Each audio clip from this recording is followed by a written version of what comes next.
夏季咧係細蚊仔成長嘅黃金期喎，營養到位啊，咪好似啲春筍咁節節高啦。我屋企嗰3個孫啊，牛高馬大，年年買衫啊都花唔少錢啊。特別係而家換季時候咧，至怕啲細佬哥啊打敗仗噶啦。作為家長啊，真係要花多啲心思啊！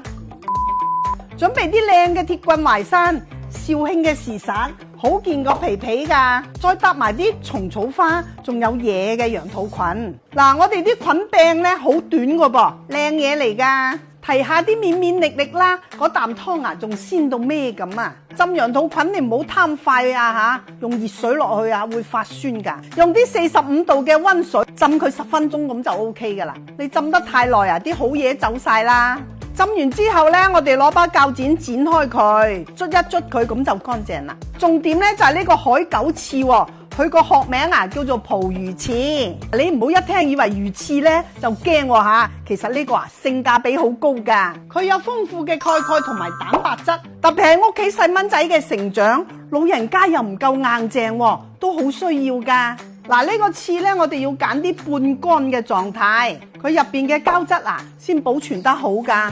一定係粒粒地，但係唔黐手嘅。靚嘅咧，佢形狀係好完整噶吓，隻隻都有巴掌咁大噶。嗱，你用燈一照佢咧，金金黃黃，仲會透光噶。聞落去咧，有海產自然嘅香味。如果聞落去係酸味或者噏味嗰啲咧，你就要小心啦。以前咧成日聽啲有錢佬話攞魚翅嚟啷口，而家我哋都得啦。